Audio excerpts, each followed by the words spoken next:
welcome back to Word Blindness, Dyslexia Exposed. We have a really special guest, but first I'm going to say hello to my co-host, Brent Sopel. How are you? I'm well. How are you? I'm good. Thanks for finding time to sit down to talk to this great guest that we have. Been friends for a long time. I've been trying to get her on for many reasons. I met her when I played in Atlanta, 2010, 2011. She's an angel. She was a VP at Audi dealerships around Atlanta. Tracie, how many did you have at that time? When we met, probably just the one, and then I ended up with 5 at the end. At the 5, and she's a dyslexic star, and her 2 kids are. She was giving me diagnosed. Right, and we connected. She was nice enough to give me a Audi to drive while I was down there. She was so sweet. Anytime I was there, give me time, and if I wanted to train, put the car in, take a different car. She welcomed me to the area with open arms, and we've been ever since. And we sat down and talked about our dyslexia. So, amazing woman, connected for many different reasons, but she's got a heck of a story to finish this all off. Well, Tracie, I'm so excited to meet you because I've heard so much about you and how much, your story. Brent hasn't told me because he knows that I love to learn about stories as we go. But Tracie Maloney, right? Is that how you say your last name? Yeah. And you are in Georgia. Mm-hmm. And 2 kids, awesome kids. Her husband, you guys are dating or just got married after we met, correct? How many years? Yeah, we married in 2011. Yeah. Yeah. So I think you were engaged when we met, and obviously the kids are around. But take us through. You can introduce your family the best. Do that, and we're going to circle back of, why the 3 of us connect, because we are a dyslexic star. Okay. Well, none of this was even on my radar. Correct. As a kid. But there were a lot of things that I struggled with, in hindsight is always, so much more clarity. But Adam is my husband, and we got married and had our first baby in 2012, and everything was, wonderful. We read all the books to her, got to read to him every day. I had a book shower because I was like, I'm going to read so much, And we did all the reading and we did all the things with the ABCs and learning, all the things we thought. And, she went into kindergarten. Everything was great. And then I remember her, and her name is Madeline. So I had Madeline in 2012. And then 2013, I had Miles. So they're 19 months apart. And so Madeline was in first grade when her teacher, kind of pulled us aside and was like, hey, I really think you need to look into Maddie's really struggling. And she actually was just an absolutely wonderful person. And I guess it was just such a blessing that Maddie had her for her first grade teacher. Very, very special to her.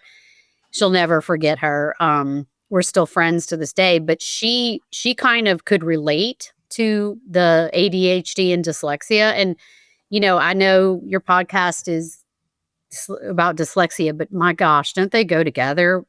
Does anyone have dyslexia without ADHD or ADD? Well, 40% of dyslexics, have ADHD. Or what about just ADD? Because if you include that too, because Maddie has ADD, Miles has ADHD. Like my sister. Yeah. So, and then obviously as adults, no one talks about what it's like to be an adult figuring out through your children that, you also suffered with all of these things, but you didn't realize it.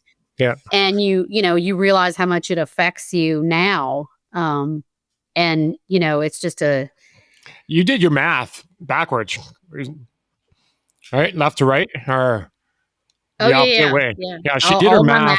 Like she runs VP of 5 car dealerships doing the math the opposite way. Well, and that was one of the things my boss always thought was so weird because I would add all the numbers on the left first, and I guess that was some kind of workaround I had, but anyway, back to Maddie and her first grade teacher. So she told us that. So we're thinking, first of all, I was like, I don't buy into this stuff. Right. Like that was my attitude. Like, we're going to push through, and it really in second grade, it became like a self-esteem issue. That's when the self-esteem stuff started to really show itself. But also, you get those first test scores and you're like, oh my gosh, like how can I have a child that is in the 2 percentile? Like what are we doing wrong? Because we didn't know what we didn't know. So fast forward to, so Maddie's in second and Miles is in kindergarten because they're 1 grade apart. And fast forward to March of 2020 and COVID hits. And Maddie, at that point, we had already had her evaluated and we found out, that she did have dyslexia. Did you get evaluated outside of school or at school? Oh, outside of school. Okay. I mean, anything. Don't even can we have a separate episode on the school stuff? Because don't even get me started on it's criminal. It's criminal, the experience that students have. And I would say parents, but parents have a varying degree of what do you call it? Some are more fortunate than others that they have the resources or that they know to push for resources. Right. So that's why I say students, because the students lose no matter, Yeah. And all of it. We focus on the kid in the chair. We always care about that kid. I remember when Maddie was in second grade and she worked with a special teacher that had like 5 or 6 kids because they were all the dyslexic kids or the kids with IEPs. And I remember him saying, oh, she's doing so great. She's not even like at the bottom of the kids I work with. She's like more at the top of the kids I work with. Thanks. And at that point, we had already had her scheduled to attend SWIFT, which is a specialized school for dyslexia, with a $40,000 a year price tag, Wait, can I interrupt you really quickly? Sure. So, but I'm curious, how did you know to go outside the school district? Like, I know you're like, they're useless, but a lot of parents don't even know to do that because they're like, well, I don't know what to do. So I'm just going to, even though they're useless, where else do I go? Can you? Well, I was really fortunate because I had some Audi customers that I had been selling cars to for over 10 years. And Dr. Judy Woolman, she's very well known. I mean, everyone knows her in Georgia practically. She's one of the best in the state of Georgia, and she was my really good customer. And I was good friends with her and her husband, and I reached out to them. So she did Maddie's first evaluation. So that's great. And it's all because of a relationship you created. And I'm already had. Yeah. Right. And I could go back because of your dyslexia. You're really good at relationships, but we won't even go down that one. But so that all the dots connect as you just said that. Yeah. So we had already had Maddie enrolled in SWIFT to start the following year and in third grade. And then when COVID hit, I was working full time. My husband was working full time. We had the virtual. Maddie's been diagnosed now with these learning disabilities, and it makes it really hard for her because we're in that age where she's supposed to be learning, to read. And that's kind of more important now. And Miles is in kindergarten. And I remember Miles had, this packet of crap, I'll call it, for virtual learning, which was it was a joke. It was an absolute joke, right? So Adam and I decided I'll take care of Maddie's online crap and you take care of Miles. So Maddie and I are diving in for the day. It's like, it would take like 3-4 hours a day, I remember. And Adam goes down to do Miles and he comes up like 30 minutes later. He's like, here you go, flings it on the counter. And I'm like, how'd you do that? So I pick up the pack and I'm looking through it. It's his handwriting. He did the whole thing. My husband did the whole thing with Miles. And I'm like, oh, we can't do this. It's bad for our son. He's not going to learn anything. So I'm like, come on, we got to redo it. So Miles and I sit down. I'm going to go through this packet with Miles. I'm going to teach him. Right.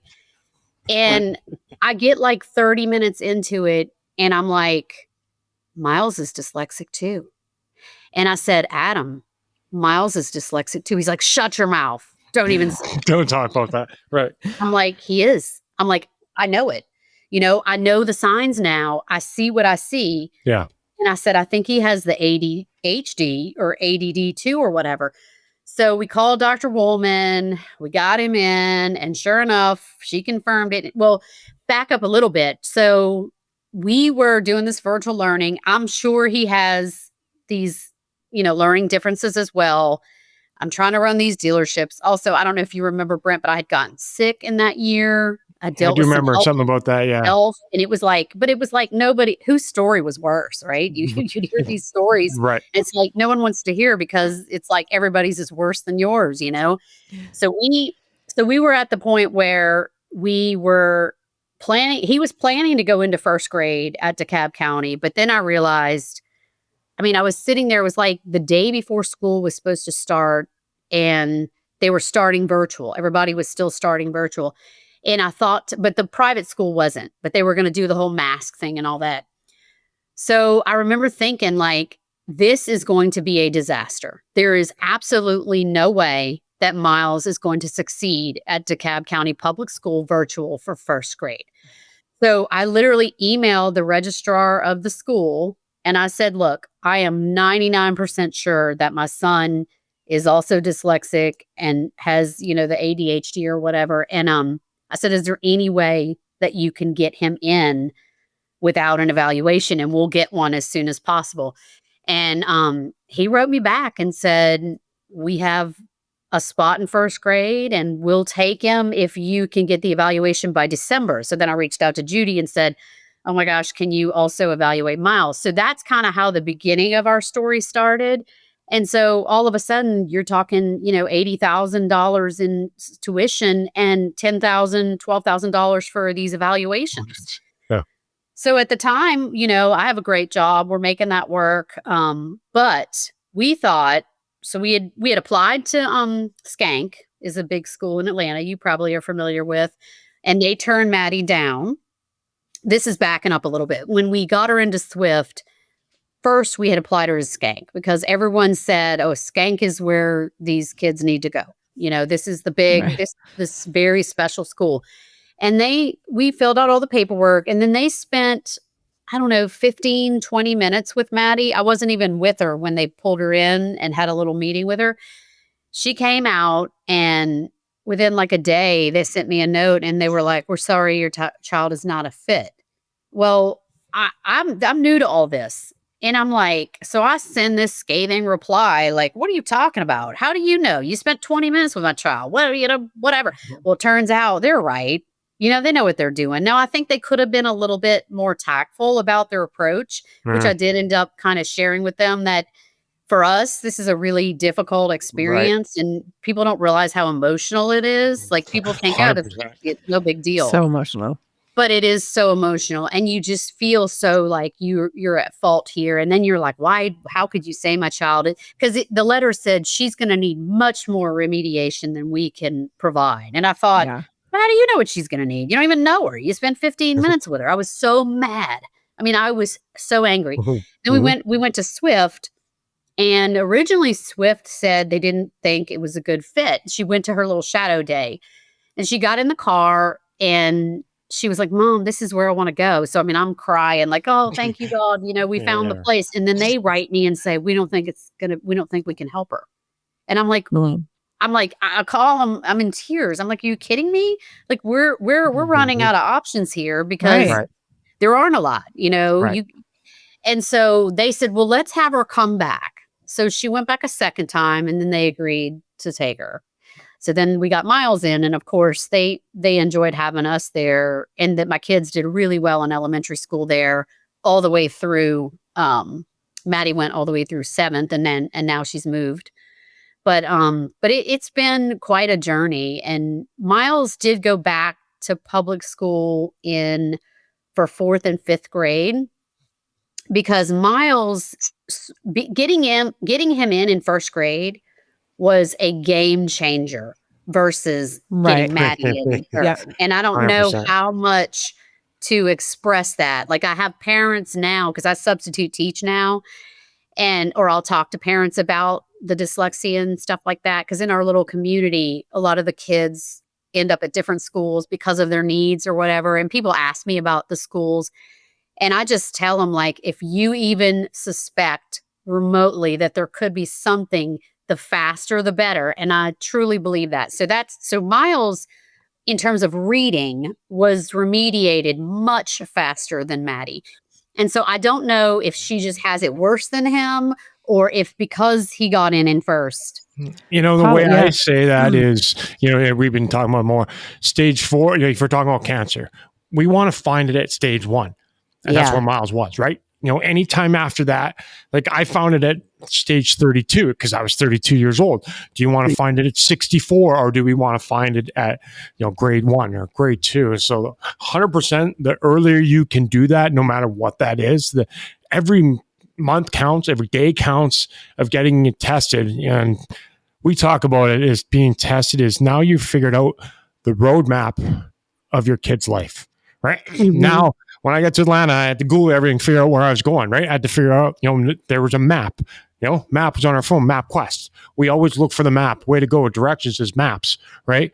Now we have that map for whatever kid, Maddie, Miles, our kids, any kids, the next generation tested.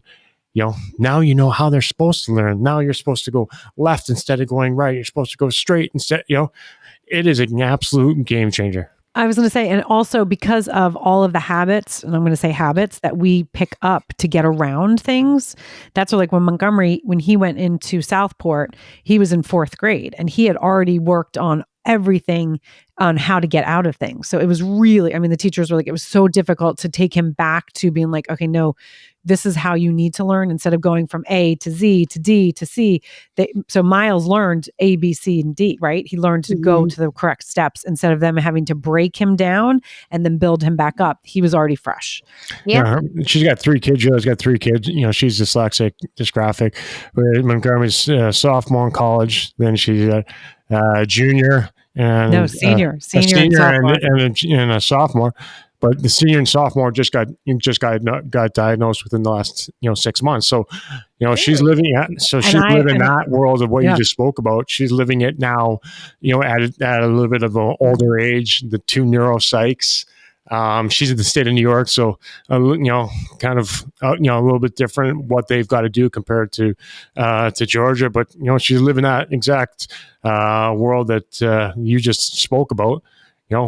Earlier, her oldest is more severe, so he's the golden child. So he's got 4 of the 5 Ds, which I have. Which my is other 2. So that's dysgraphia, dyslexia, ADHD, and dyslexia. Dyscalculia. I didn't say that. So my younger 2, they are good students, and Montgomery was always struggling to be a good student. Like I was a terrible student. They were good students or are good students, but when they hit AP, so when they hit high school and started taking harder classes, all of a sudden both of them were like, well, my daughter, she just was like studying until like 3 a.m. And I'm like, what are you, honey, why are you studying so much? I was like, I know. And she's been always a good student. Like we always say, like, she's the best student. I took her driving and I said, hey, go left. And she went right. And I went, why did you do that? And she goes, oh, I get that mixed up. And then I was like, oh my God. I go, wait, can you tell me? And I literally was like, how is your spelling? I don't do their homework with them because that's like, I don't do homework. You know, that's so, are you and smarter she's than very 5th grader? diligent. Absolutely not. Yeah. And so they both did. Truman going into algebra 2, he's very dyscalculia, and then Spanish 4. He was like, I don't even know how I got to Spanish 4. Like when they really broke it down, they're like, he doesn't really know what, he just figured it out, how to get by. And then he couldn't do it anymore. So then I got him diagnosed. I knew his spelling was always bad and didn't think of it. Just was like, we're just poor spellers. And I know this world. Like this, I know this world. And I totally missed it for my 2 kids. I missed it for my 2 kids, but they don't have the ADHD or the dyslexia where Montgomery and I both have that. So that's like a little bit more like, it's more apparent. And Montgomery was like, his handwriting, excuse me, his name is Montgomery and he's severely dysgraphic. Like you can't read his handwriting. And I always thought child abuse for having a dyslexic kid and naming him with so many letters. So I have to say it the whole time. I mean, right. It is what it is. But yeah, so Tracie, I totally get it. So the fact that Miles was able to jump is because of, and that's what we talk about here all the time, the importance of that early, the early intervention. And you said a couple key words there as you're talking through that is you were able to see the signs. You can't see signs that you don't understand or you don't recognize. Oh, I didn't see it. You didn't know what to look for. And that's why, that's why we do this podcast. That's why we talk about it is knowledge is power in this world. Like you and I met and, just started talking about this. I talked about my dyslexia. I was open about it, but I didn't even know what that really meant until after hockey. And, here we are, how many years later, all your, I call it, defense mechanisms. You were able to get around and run 5 dealerships, a different way, relationship base. You're always very nice to anybody walked in. I'd never had an appointment. I'd come in. Hey, could I change cars? You always accepted me. You always had no problem. I'll go talk to whoever. But you did that with everybody. That's how, that you built that relationship with everybody. Everybody's kind. It was coming off of how you ran your dealerships, and it's relationship based, and it's amazing how far this connects and this goes. And it's going to lead into my, I always talk about seeing so many things differently and being looked at like, what are you talking about? You don't make any sense. Like, you're crazy. You're like, what are you talking about? And see things happen almost in the future. I'm like, Juliet, this is going to happen in 6 months. Elizabeth, this is going to happen. No, it's not. What are you talking about? And it happens. And you were on a trip, and you knew something was going on just by a gut, and how we can read situations, people, diagrams, and the world so differently. But you changed it. You literally saved a life. So if you want to take us through this story, I'm like, I was telling my wife, I'm like, wait till you hear this story. It's something miraculous, whatever that word is. Miraculous. But yeah. I mean, when I was first going through getting these diagnoses with the kids, Brent was who I turned to first because he was in that world. He was really the only person I know that was actually talking about it anyway. But it was also not the greatest time in your life, which, I didn't really realize. People think a professional athlete has it all, right? They've got the fame and the fortune and the, everybody loves a professional athlete and you're a role model. But you were going through a hard time because you started opening up about, like, I can't even fill out a job application. And, you were opening up about how people passed you through school because you were such a dynamic and, incredible athlete. And so you were helping me to realize, like, even though I didn't get the help that I needed, and even though I'm in this hot mess period of my life, what you're doing for your kids, like, you got this, but I couldn't see it at the time.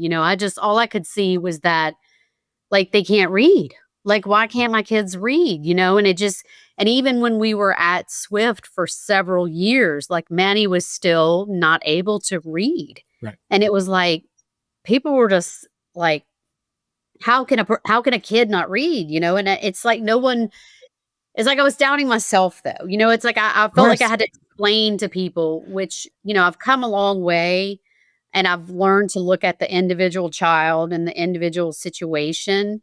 And I remember, like, when Swift started trying to transition us from learning to read and Miles learning to write, because Miles's writing is horrible.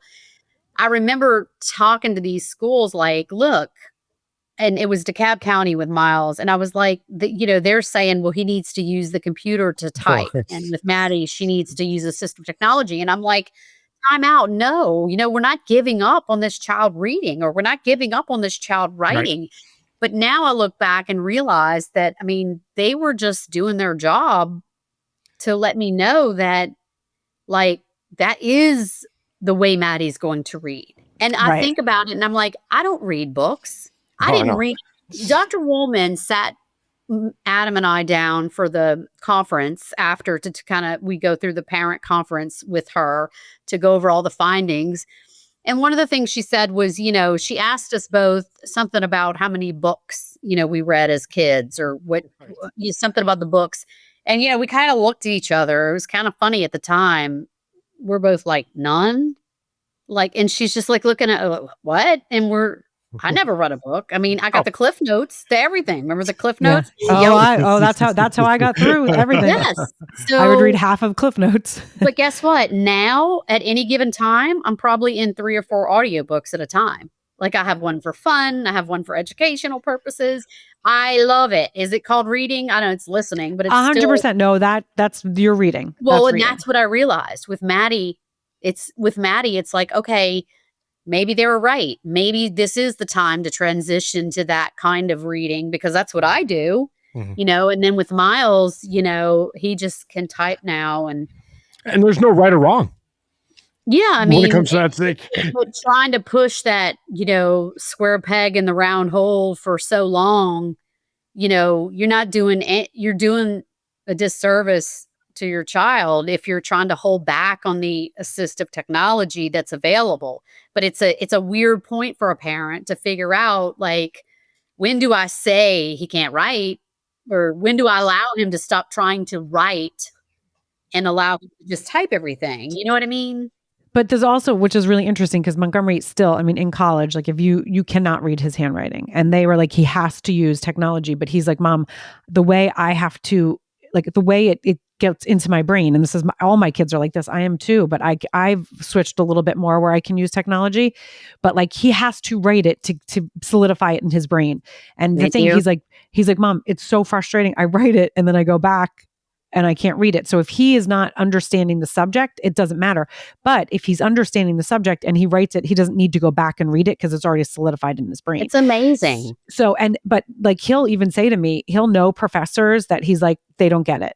They don't get it. So it doesn't matter. I have to figure it out. It's not their problem. I remember him used to saying it in high school, and I'd be like, no, I'm going to go fucking rip a face off. You have an IEP, they need to stop it, because you would never know that the kid struggles because he has such a personality and he knows how to get out of things. But he would actually write some things because he knew the teachers couldn't read it. And the ones that wouldn't call him out on it, they would just give him an 80. He got 80s, and he's like, I literally scribbled on a piece of paper. I didn't even do it. And I'm like, yeah, but that has to feel shit at some point, that that they didn't even care that you didn't do it. Teachers that pushed you, you would get annoyed at it, but you knew that they respected you. And so there is a difference. And it is the way they're supposed to tell us is you have to use assistive technology, but they also that's where it's so important to have that whole neuropsych to really know the strengths and weaknesses, because you might need to write something down, but then yes, okay, if you need a final thing, maybe you'll have to type it. But he is not great on typing. He struggles on assisted technology. He's way better with pen and paper. And there was no bedside manner, as I like to see it in that whole process. She's not a fit here is because they don't have it. They don't have dyslexia. They don't have ADHD. They don't have learning disorders because they never approach you that way. It would be approached to you completely different. And that's why I always use the reference of bedside manner. A doctor, how many doctors have never been in that bed? They've never been the patient. Right. Oh, it makes a huge difference once you've been there. I mean, it's a game changer. And that's why they were, and I bet you 100% go back there. They're still replying to emails the way, even though you said what you said, it was rough. You could have approached it differently. They don't even understand what that means because they've never struggled the way what way we have, right? So certain words put in certain way, you basically told me my kid is not good enough, which they didn't mean, but that's how we take certain things. We're not good enough. We're not smart enough. We're not able to do this. What's wrong with us? That's where it first goes. And there's no bedside manner in this dyslexic world by the people that haven't been there. Mm-hmm. I don't have it. And there's a reason why people with learning disorders, life expectancy is 15 to 20 years less because of mental health, the stress, what we put on ourselves, the self-esteem, all those incidents, all those things that come into play, put a factor in the length of your life. Yeah. Yeah. It's the people that don't have it is telling us what to do. Mm-hmm. And that's why this dyslexic world isn't being tackled the right way for complete resolve. And that it all comes with early diagnosis.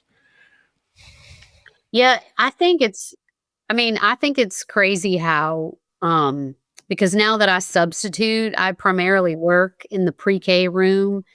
Um, and I think it's crazy how you can already see it in pre-K. You Oh, can yeah. see, now you don't know exactly what you're dealing with, but you can Right. already see these learning differences. Yeah. But there, the mentality there is like in the public school system, at least, the mentality is like, we don't say anything. So it's like you've got, 20 kids in a room and there's clearly 4 to 6 of them that you could spot right away. And then there's like 1 to 2 parents that are already on it. And the Yep. reason they're already on it is they probably have an older child or a Right. nephew or a niece, Yep. or they're probably in the medical profession in some sort of, but the other 4 or so, it's like you can't even say anything. You can't even Right. say anything to the parents like, hey, and Right. we did have a teacher for Miles that wasn't even his primary teacher. She only taught one of the specials that he went to. And she was a friend, and she pulled me aside and was like, I think you need to. And I was like, yeah, I know, we figured that out too. But it's weird because she was doing it like completely off the record, and it Right. could get her in trouble. And it's like, Oh, really? yeah. Get her fired. She risked her job. Right.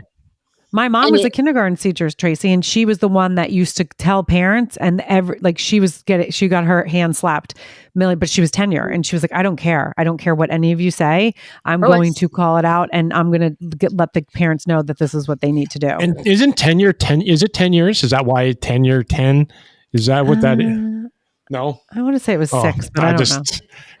No, he's just making a 10 year, 10 years now. Okay. Well, I'm close enough in my world. It makes sense, though.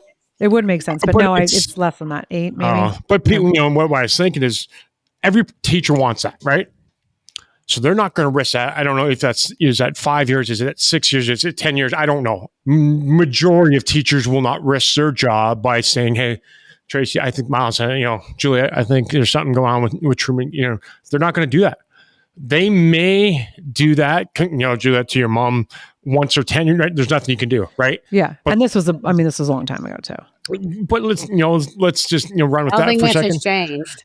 No teacher. Let's say for the first 5 years, no teacher's going to risk it. So basically, kindergarten to grade 5, per se, it's not going to fall that way. You're not going to do anything. So we're going to wait till middle school to start saying things because you don't want to risk losing your job. You've already done your damage. Mm-hmm. And then how many kids, we're just research. I think it's from 5 to 18. I think there's 70 million kids, right? So what percentage of that were, as you're in a pre-K, you can notice 4 or 5 kids. We're talking pre-K. Mm-hmm. So I remember when we were growing 5 up, years, I think. like you got tested for scoliosis. Do you remember going through the PE line? Yeah. You had to get in line, and they would do the little spine do the thing on your back. Yep. You're screening for scoliosis, but we can't can't get that in Canada. I shouldn't say we don't. I don't remember it. I remember in Canada, our dentist was in school, so he'd come to school and we had a dentist chair in the school. Yeah, we had a dentist, but it was like a very and we got like the toothbrush and stuff. They're all fake. They look good. They're hockey teeth, right? Right. Post hockey life teeth. Right, and there's more to go. It's tell us. We get into the school stuff, but tell us about your story, your trip. I was gonna say, I'm so glad that you went back to that because I was gonna remind her. Yeah. Tell that trip. That's another episode. That's another episode because that goes into that, Brent. That goes into that. What would you say, the sixth sense thing we 100%. Have? Always. And dyslexic. I do think my son has that. He picks up on everything like that. He's very and intuitive. That's what I talk to that. And why I bring that up is because that's what I talk to daily of being misunderstood. Yeah. Like that for me, I've lost, people look at me, what are you talking about? You're an idiot. yo, you don't know what you're talking. Like, you're saying crazy. You're saying like I just saw a spaceship come down, right? Like that's what they literally think that. And I say it all the time. It is probably the hardest thing, in this whole learning difference, dyslexia, ADHD for me, is being so misunderstood on a daily basis, where people think that I'm completely in another never land. And this is what's interesting, because I think definitely not every dyslexic has it as strong. I think that there's a spectrum of it, and just like everything, which is really interesting. But I do think that there is, it's interesting. My friends that are dyslexic, or like even my kids, like, and myself, like knowing Brent has it, I think because of hockey also, where you knew where the puck was coming and all of that. Like, so your spatial, what is it? Spatial awareness. Yeah, it was so off the charts. And then also knowing, okay, like I know that how this is going to play out there. Like, I do think a lot of dyslexics have it. Not everyone knows how to tap into it. I do believe that too.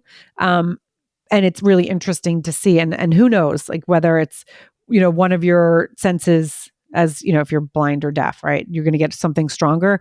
Who knows what part of the brain, like, does it mean you're more dyslexic, or does it mean you're more dysgraphic? Where in your brain that then something else is heightened, right? So like you're stronger here because maybe you're weaker here.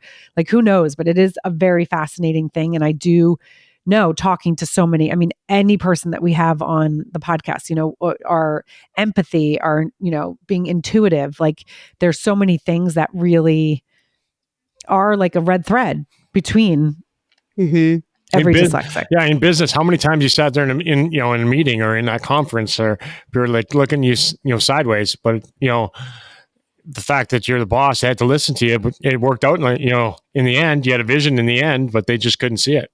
Yeah, in business, I did often feel misunderstood, and I think it's an issue when, like, I feel like I could like predict problems that were coming, like you were talking about earlier. That was something that I could see ahead, this train wreck coming. Yep. And, I might visualize, I might vocalize that to my management team, my core management team. And over time, they learned that, I was probably going to end up being right.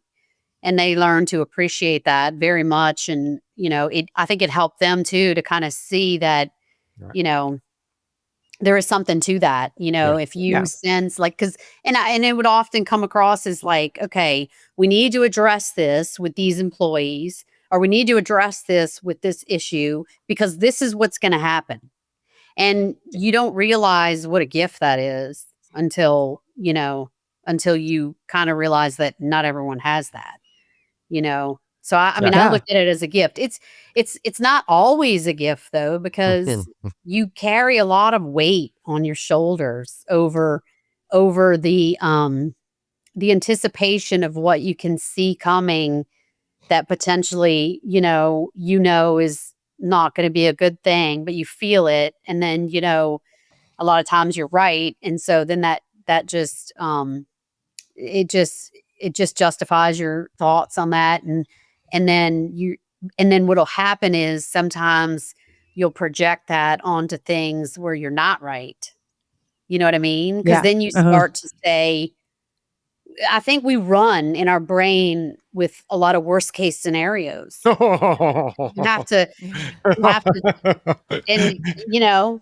but then so it's such a huge, that you're going to be dealing with learning your whole life with this. So I try to embrace it as a gift that, you have this, I don't know, discernment that maybe, you can try to use to your advantage and to help, but at the same time, it's not always a good thing because, the way that your mind works, and if you're not surrounded around the right people. The thing about Brent and people, I think unhinged is a good word because you kind of like, sometimes you would just go off about something. And so people would just be like, what is going on with him?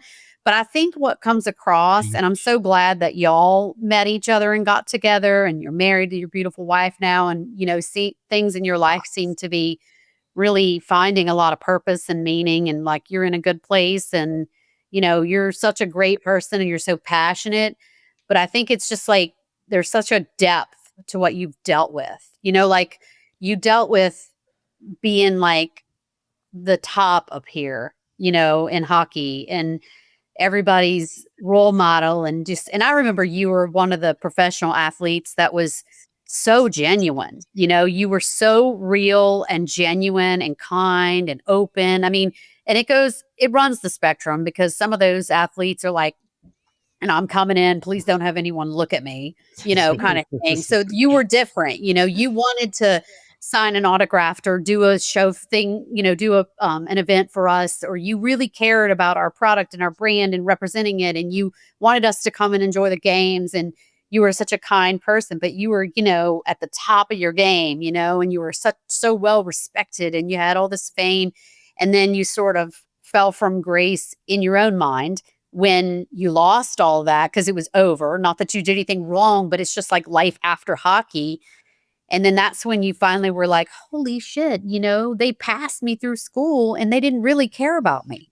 And then you had to kind of come to terms with that. And then that's when I know, because we've all dealt with like a lot of, or at least I shouldn't say all, but a lot of us with these kinds of issues have dealt with like substance abuse issues, where you just like, and it's like sometimes you just want a mental break from yourself, Yep. And so that becomes, thank God we have these North Stars in our spouses and friends and people that can keep us grounded.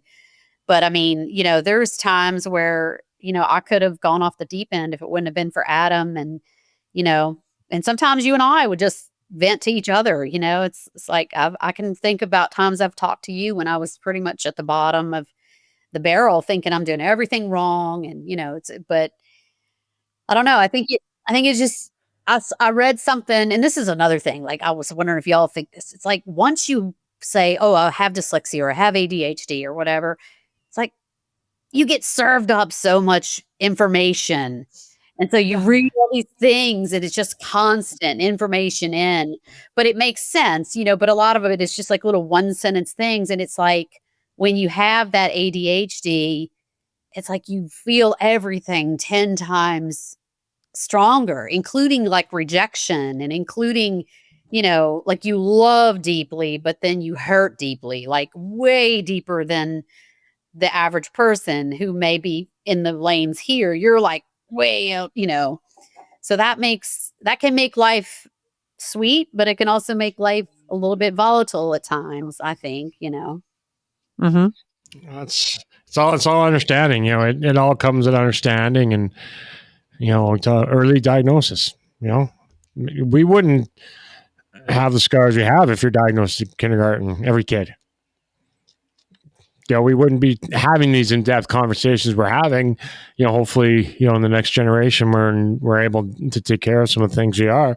They don't have these conversations because there was a diagnosis early, right? There's understanding a lot earlier. Obviously, you talk about mental health and suicide. All those kind of things is a hot topic. Great, it's having that conversation, but the earlier we can have that conversation with understanding.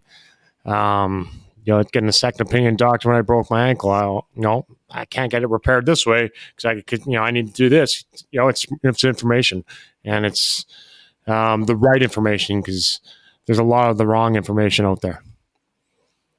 There's a lot of wrong information out there, and that's where parents, they have nowhere to turn. And so, I want to go back to that relationship, which I think so many of us are really good at that relationship part of life, because it's like, okay, we know that we have to get around things, and it's very genuine though. It's like, I know that I can connect with someone. I know that I can connect and connect on a different level, and not have to be like, hey, let me do math, or hey, let me do this. I don't want you to see that part. So I'm going to show my personality and just be fun and light. And, and so I think all of that's really important. But as Brent said, it's the diagnosis in the beginning is so important. So you have that roadmap so people can as a kid, you can understand, oh, that's why I do that, and so then parents are not like, oh, wait, that's why I do that. I didn't realize and not know until, your kid is being diagnosed. Did you have any employees ever come up to you talk, about, ADHD or say they have learning differences or anything like that? Obviously, it's more prevalent now, but did any of your employees ever come up and voice that? Yeah, I mean, over the years, there were employees that like couldn't read, and it would kind of come out somehow. There was a guy once that never graduated high school, and we hired him anyway because for the particular role, it was not something that was really relevant to his skill set. Yep. Because he had experience, but it was interesting in the interview that it was sort of brought up like that, and I'm thinking, well, why do you bring that up? We would have never even asked you that. Right. And then it kind of came out that was something that was a huge, like a huge problem for him. Like he always regretted that. And this, he was married. His father-in-law was in the military, and his father-in-law really frowned upon that. And it had always been a sticking point for them. And so we ended up making a deal with him that we would pay for him to get his GED. We would go ahead and hire him, and we would pay for him to get his GED. And we would give him like 90 days to do that. And so he agreed. He took the job and he agreed, and he worked on it and he did it. And awesome. And this is like many years after high school. I'm talking like maybe even 30s or 40s. And when his father-in-law came back, he was overseas. And when he came back, he met him at the airport with his high school diploma. Oh, I love that. It was just wow. And then the other manager and I, we gave him like a graduation card and put like money in it and did like a whole little graduation thing for him. See, that's that was like, there were a lot of employees that dealt with struggles like that, like the reading thing. And I was always able to pick up on the fact, okay, you can't read, but we can get around that. But there were some sweet stories like that. But yeah, I think it makes you more empathetic for sure. Yeah. You can 100% makes you more. I mean, you can even see the kids that are empathetic, even siblings like my Truman and Penelope were more empathetic, before they were diagnosed, but because of watching what Montgomery did, his struggles before he was diagnosed. And they were always, even, before, the teachers would always say like, oh, they were always the ones that go help this kid or go help this kid, because they were always there helping. And Montgomery will help you do that, and so it definitely is an empathetic thing, because we feel deep. As you said, we feel, we love hard, we feel, we feel deep. And it's, as I said, it's a blessing, but sometimes it's hard because it's like, oh, yeah, gosh, tired of feeling. I always say we got an extra empathy chip, Yep. Yeah. Because we do, because we've been there. We've been in that bed. We've been, none of us, there's no bed. We all have bedside manners because we've been in the bed per se. No matter if that's the classroom, no matter if that's actually, the hospital bed or, I've had, I can help people in rehab. My dad had a knee replacement. I helped them, my buddy, I helped because I've been in that. I've been there. Those, the nurses that are coming back to take, take care of, like, they've never been there. This is what the book said. Right. And, same thing with counseling. There's a difference. I always say, if you're going to go to a counselor, you got to go to somebody who's had some of your major traumas. Doesn't have to have all of them. Maybe it's one of them, but you just got to have some understanding. There's some relatability, to that substance, to that, how many people go to a counselor and just, they have no clue. Yeah. Right. That. Right. And so then I call it gaslighting. You get more upset. You're trying to tell your story. You're here. I made the effort to be there, and you're only getting madder. Yeah, I know. That's why, I tend, because you're like, okay, on the first appointment, can we have 8 hours? Because how do I get to go for an hour or two? And now I got to, see you next week. Right. That's brutal for someone like us. We feel the need to express ourselves, and feeling misunderstood a lot.